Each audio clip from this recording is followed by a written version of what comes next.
All right, so today I want to talk about my journey of having two home births. So I have both my little boys at home. The first time it was at the first house that I bought, and the second time was the second house that me and my husband bought together. But both times were at home with no medication. The first time I had a doula and a midwife. The second time I just had the midwife. The midwife is kind of like the doctor, the doula is kind of like the nurse situation. But this was a deeply personal decision for me, and I let my husband know like early, basically when we had the talk about kids, that this was my plan. And it became my plan basically when my little sister sent me to a birthing center in my hometown, well, 30 minutes from my hometown, looking for a cloth diaper. So that opened up a wormhole for me. Just trying, what cloth diaper? Why would we do this? Sounds like a lot of work, and it is indeed. But nonetheless, I went to visit, and it just changed my whole perspective of what the experience of having kids could be like. So from there, I visited this place, and when I went in there and I talked to the lady that owned the place, I told her that I was going to be back when I had kids, and that's exactly what I did. And it was 10 years later. So, that crazy. But so I chose her to be my midwife, and I ended up finding a doula. I don't even know how I found Stormy, but I'm so thankful that I am. I am certified as a holistic doula under her collective. I do not practice. I don't want to take that away from those ladies, not one bit. But I am knowledgeable. I do understand, and I do have some experience in this. So, um, from from being open to the experience and the settings, I just kind of started my own research, and I started to understand that we really didn't start having babies in a hospital in America until around the 1920s, or maybe that's when they started over there in Europe. But either way, they were called twilight births, and feminist women here started asking for them. And basically, it was a way to avoid all the pain of childbirth. You just be put to sleep and wake up, babysitter. So they wanted to have that option. Well, eventually it turned into the only option. Before, the main option for many, many, many, many years was a midwife. And most midwives were women of color. And at some point, I guess once the hospitals figured out they could make money from these twilight births, midwifery became archaic or ancient or outdated. So slowly it was pushed out of the picture, and that does tend to happen when corporations would like to have their way. So basically, that's what happened to that. So I always knew, or as soon as I was exposed to the idea, I knew it's what I wanted to do. I figured, well, women were having babies naturally all this time. Why would we stop if it's not, necessary? So as long as you're healthy and the baby is in good condition, like why not let it be an option for you? Especially since, because of the maternal death rate. So I believe as of 2022, per 100,000 births, the death rate for white women was 19%, and the death rate for black women was 69.9%. So it's basically you're 3 times more likely to die giving birth at a hospital if you're a woman of color versus if you're a white woman. So I found that very interesting, and I ended up doing some research, and I found an inequity report that the city that I live in actually put out. So I read through that report. Super interesting, sad in some ways, but I mean, it gives hope and it lets you know where things need work, and it gives direction or a sense of direction. But it changed the way I viewed a lot of things, and it brought it home. You know, it gave me local numbers, and it changed the way. Like, I couldn't take it back. I couldn't take it out of my head at that point. I know better, so I gotta do better. And I knew it was gonna be a tough decision, but I remember telling my mom, and she didn't put up a fight about it at all. And I realized she told me at some point, I can't remember if it was, you know, this first conversation, but she had a friend, and I remember her friend, Carolyn, and she went to the hospital with her. And she said she immediately offhand noticed the difference in the way that she was treated from the moment she walked in, you know, in labor or close to being in labor, from the way that she was treated when she, you know, when she went to the hospital with me. And my mom is white. Carolyn is black. So it was a very different experience for my mom, and obviously it left, you know, a taint. So it was interesting to, you know, just have her really, really understand, because I know in a lot of situations it's hard for her to put herself in my shoes. But in that situation, a similar event had occurred. So my husband, you know, when I told him, he's just kind of like, if that's what you want, you know, I'm all right with that. I'm just not getting in the pool. I'm not getting in the water. So that was that was his only thing. So eventually we ended up taking a class together. Once I actually got pregnant, we took an evidence-based birth class together at the labor labor labor facility that my midwife owns, and it furthermore hit a home run and exposed me to so many other things. And the main thing I think I took from that class was a cascade of interventions. And basically what that means is, once you get into the hospital, if you are given one thing, it's like a cascade or a waterfall of other things. Like, it starts a whole snowball of, I guess we won't say snowball, we'll say a cascade of events to occur. So one in particular I know is, once you're given Pitocin to kind of speed up the labor process, it also speeds up the baby's heart rate. Then once the baby's heart rate speeds up, the nurses and everybody's like, okay, well, the baby is having a little bit of difficulty. Let's go ahead and have a C-section. Let's go ahead and induce this thing. Let's get him out. Let's get him hurt. Let's get the baby out. So, I mean, and same thing with the epidural. I won't get into that because it would take a long, long time, and I only got 12%. So, and I don't have no notes. So that was just, anywho. We took that class together. My doula met up with my husband and I think 2 or 3 times before the delivery. One of the main things that I had to keep in mind was to understand that a lot of the people that I would speak to about actually having a home birth, or the route that I chose to go, would have a lot of negativity. And that was probably one of the hardest things during my first pregnancy. By the time my second one came around, I didn't care what nobody thought. But my second pregnancy was harder because I was sick a lot.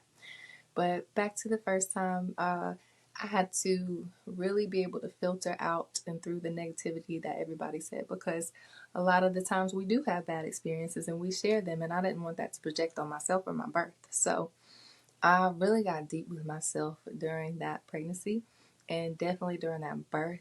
I guess the number one lesson that I taught myself, or that I learned, was that I'm capable of anything.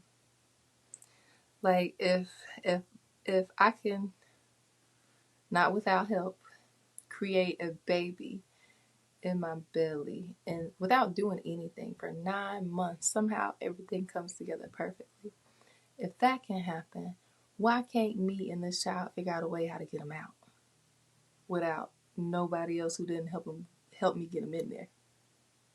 So I'm simple at the end of the day, and that's how I thought about it. And like I said, for all these years, what was we doing? So Um, during I wasn't sick a lot with my first. I did eat a lot better, and I was working full time all the way up to my last, I guess 3 weeks. But it wasn't stressful. It wasn't stressful at all. It was super easy. Even the birth, the labor, the delivery, all that was super easy the first time. It was 6 hours at night. I went into now first. Hold now. Let me go back because it was a little tough. Let me say, my first one, I went 42 plus 42 weeks. Literally, y'all. The next day, I was going to have to be turned over or transferred to hospital. So I was literally going to have to pay for the birth twice if that happened. I was supposed to get transferred at 9 o'clock into that care, and I had him at 6 o'clock in the morning, y'all. But anywho, I did want to have a water birth, but it wasn't a big thing. I just want to be at home, safe, comfortable with my husband, dim lights, support around me, some, incense going, a little bit of pressure point supplied. It, the smell of my house, my bathroom right here, that was all important to me. And I learned that I gotta tell this story. I'm sorry, but me and my sister had a cat when we were younger, and she was having babies, and we wanted to see so bad, but she kept taking off every time we got close. And finally, she got away from us and got in a tree. And now I understand why she's running away and why she wanted to be by herself. And just, I get it. That's one of the main things. That's instinct. Just having the lights dim and just having somebody on your level. Like when I was on the floor, my doula and my husband was on the floor with me. I felt I had support. I can't even get into the whole birth story right now. Maybe I'll do another video on just the birth. But for the first go round, yeah, it wasn't bad. Now my second go round, I was so sick, y'all. I threw up every day for 8 months, and I had a 2-year-old. He was 3. So some days I'm throwing up and he's patting me on my back, and then some days I'm throwing up and I need to put his shoes on because he want a popsicle. So that was, I guess, the toughest part, trying to juggle everything. And I did work a little bit during that second one, and I was staring at the screen, and that just didn't work out. But I want everybody to understand, or I want women, moms, I just want you to understand that there are alternative options. The birth, I spoke to the hospital, and I did attend the hospital. I visited the hospital on the first pregnancy. I think for the first 17 weeks or so, because I did want to have an ultrasound. I was nervous. I did want to have an ultrasound to make sure that everything was okay with him. And then once I knew everything was okay with him, that's when I transferred over to my midwife. And I got lucky because she had the space. And I didn't know it was like a wait list like everything else. Child, if you pregnant or you about to get pregnant, go ahead and get on the wait list for everything. For the delivery, for school. If you're going to do school, just get on the wait list now. Daycare, if you got a boyfriend, just go. But okay, I got 7%. Um, Teaching myself to breathe was very important. Teaching myself to manage pain. Oh, y'all, let me tell you something that worked like magic on my first home birth. Mind y'all, I don't know if I told y'all this, but I didn't have no medication, no nothing on either one. My doula was on the floor with me, and I was in active labor. And maybe I wasn't active labor, but I was very close. I was at least 6 centimeters in. And I remember hearing myself just wail, just letting out loud, long, just pain. And as soon as I had a moment of calm, she looked at me. My eyes were closed, and I felt her. And I opened my eyes, and she said, "Your body follows the emotion on your face. So if you frowned and if your face is stressed, that's what your body gonna feel like." And she said, "Focus on keeping your face, relaxed, bruh." When I tell you, it took the pain down several notches. It was crazy, but it's all in your mind, all of it, all of it. But That's all I can think of. Do it. If it's what you want to do it. I don't care what nobody say. I lied to my grandma.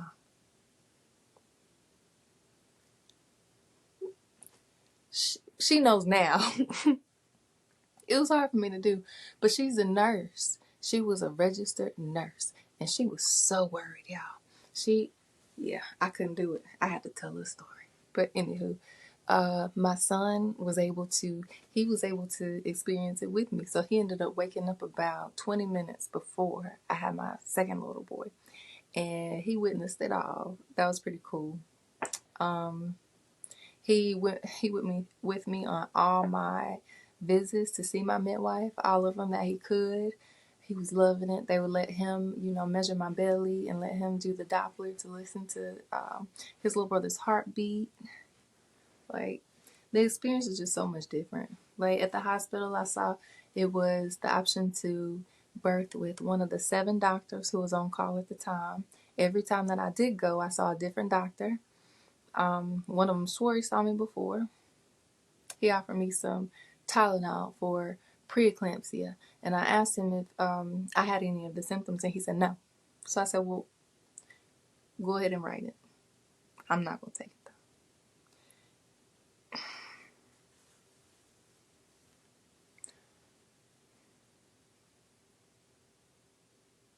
though. Yeah.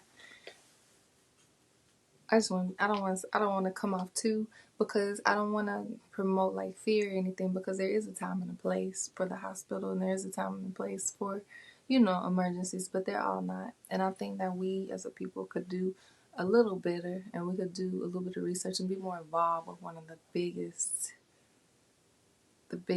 experiences that impacts our life. So the cost. So I guess the main thing about the cost, and I was about to tell y'all that 10 minutes ago. I did call the hospital, and I had to speak to like 6 people, and they let me know that the cost of the birth at the hospital, if it was natural, it was one number, and if it was a C-section, it was one number. And I can't remember which one it was, but it was $5,500, and that's almost exactly how much it cost for my midwife. And I think it was another couple zeros. I don't want to say too many because it wasn't that much, but it was a little bit more for my doula too. And that cost, I'm sure, in most states, probably like mine, I'm in South Carolina, most insurance doesn't cover the cost of a midwife, but not a doula either. I know there are some programs now in hospitals for very few that may offer that some type of assistance. I know some hospitals have like midwives, but the one in my city actually does have a midwife, but I didn't know if I was going to see her or not because she was one of the 7. And I never got admitted for one of my regular visits. But there is options, and I feel like having my kids the way that I did is probably the most empowering. I know it is. It's the most empowering thing that I did. Like I said, the first time I understand now that I can do anything, capable of anything, creating. I mean, if I can do that, what are the limits? I was gonna say I can't clone myself, but I kind of did twice, so I'm not gonna even use that example. But yeah, best experience of my life. And another reason I wanted to do this video tonight, shout out to my girl, my newfound friend. She actually had her home birth tonight, a couple hours ago. I hadn't talked to her, but yeah, I can't wait. I can't wait because I know that's exactly what she wanted. Go girl, congratulations. Yeah, but it definitely changed my life. I have no regrets. I would do it again, but probably not gonna have no more kids. So yeah, explore your options. Make the best decision for you and your family. You and your family. And yeah, that's all I got tonight. See y'all on the next one.